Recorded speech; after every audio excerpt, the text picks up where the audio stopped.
নমস্কার আমার সকল বন্ধুদের।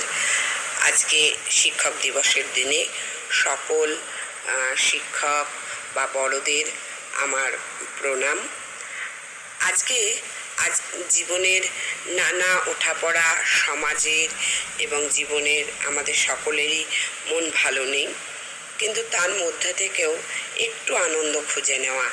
তাই জন্য আমি আপনাদের সকলের সামনে আজকে যা কিছুই করি আমি সব কিছুই তো শেয়ার করি। কবিতা, গান, এই নিয়েই আমার পৃথিবী। এবং তারই মধ্যে থেকে আজকে একটা রেসিপি মোগলাইয়ের আমি নিয়ে এসেছি। তার জন্য প্রথমে আমি নিয়েছি কিছুটা ময়দা, তার মধ্যে তেল, নুন দিয়ে দিয়েছি ময়ানের জন্য, 3টে ডিম, কিছুটা ব্রেড ক্রাম আর পেঁয়াজ, কাঁচা লঙ্কা কুচি, এবং এতে কিছু মশলা লাগবে। পেঁয়াজ, আদা, রসুনের একটা পেস্ট আমি করে নিয়েছি। এই ময়দাটাকে অল্প অল্প জল দিয়ে আমি মেখে নিয়েছি। নিয়ে পরে কিছুক্ষণ রেস্টের জন্য ছেড়ে দেব। তাই এর উপরে একটু সাদা তেল বুলিয়ে আমি কিছুক্ষণ রেখে দিচ্ছি এটা সেট হবার জন্য। দিয়ে সকলেরই মন আমি জানি ভালো নেই, সবাই আমরা একটা খারাপ পরিস্থিতির মধ্যে দিয়ে চলেছি, তবুও কিছুটা আনন্দ, কিছুটা ভালো থাকার চেষ্টা আর কি। ওই মশলাটাকে কড়াই গরম করে তেল দিয়ে, তেলটা যখন একটু গরম হয়ে গেছে, আমি সবটাই সাদা তেলে করেছি, মশলাটা তার মধ্যে ছেড়ে দিয়েছি।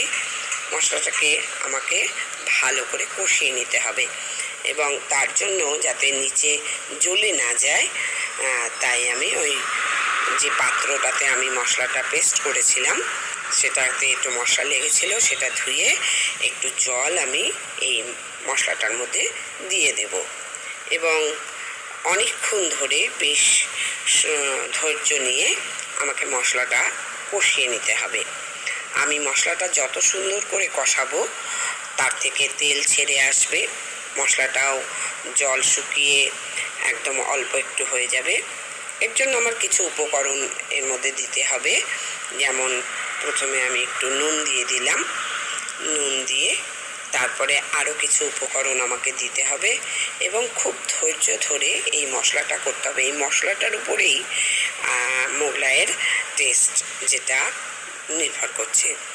তার জন্য আমি আরও কিছু উপকরণ, যেমন কাশ্মীরি লাল লঙ্কার গুঁড়ো, একটু ঝাল লঙ্কার গুঁড়ো এবং একটু হলুদ গুঁড়ো দিয়ে দিলাম। ব্যাস, এই সামান্য কয়েকটা উপকরণ দিলেই আর সুন্দর করে ধৈর্য ধরে যদি আমি কষিয়ে নিতে পারি, তাহলেই কিন্তু আমার সেই যে মোগলাইয়ের যে আসল যে স্বাদটা আমার বেরিয়ে আসবে। আর সবসময় আমরা তো রেস্টুরেন্টে বা বাইরে যখন যাই অল্প স্বল্প সবাই খাওয়া দাওয়া করি, কিন্তু মনে হয় যে বাড়িতে যদি একটু করা যায়, আমার মনে হয় অনেক ক্ষেত্রেই বেশ ভালোই লাগে।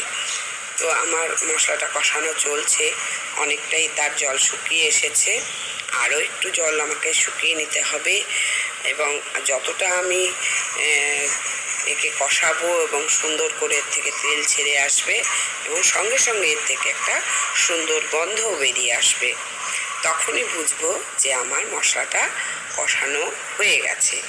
তার আগে যদি আমি এর সঙ্গে কিছু মেশাই বা ইয়ে করি তাহলে কিন্তু হবে না। দেখুন আমার মশলাটা সুন্দর করে কষানো হয়ে গেছে, সমস্ত জল শুকিয়ে গেছে, তেল ছেড়ে দিয়েছে।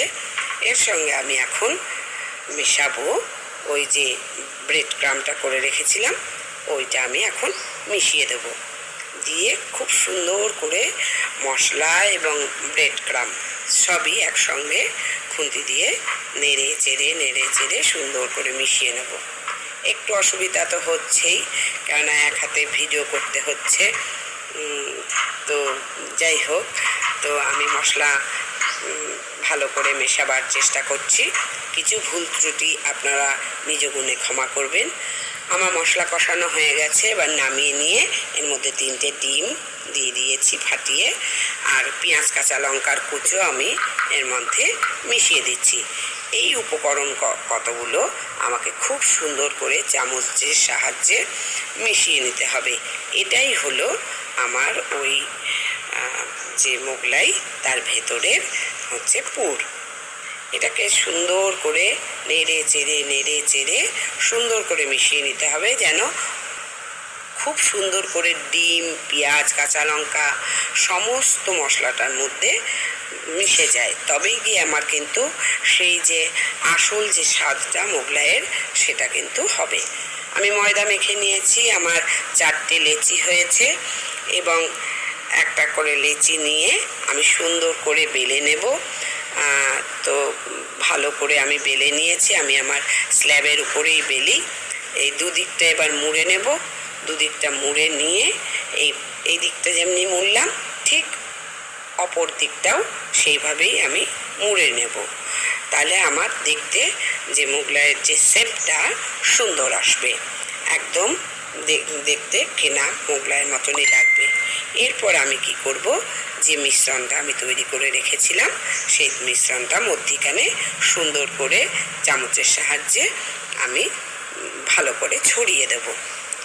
আমি আগে মিশ্রণটা পরে ডিম এরকম দিইনি, কারণ দিলে পরে আমরা ঘরোয়া পদ্ধতিতে তৈরি করি, তো তাহলে বেরিয়ে যাবার সম্ভাবনা থাকে আর সেটা দেখতে ভালোও লাগে না, ভাজতে গেলেও অসুবিধা হয়।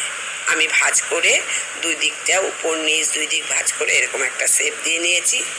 তারপরে কড়াইতে তেল গরম করে একদমই হালকা আঁচে আমাকে আস্তে আস্তে এটাকে ভেজে নিতে হবে। সুন্দর করে ধৈর্য ধরে আস্তে আস্তে যদি আমরা ভাজি তাহলে ঝট করে পুড়ে যাবে না। ভেতরকার যে কাঁচা ডিমটা সেটাও ভালো করে রান্না হয়ে যাবে, আর এটা সুন্দর মুচমুচেও হবে, খেতেও খুব ভালো লাগবে। আপনারা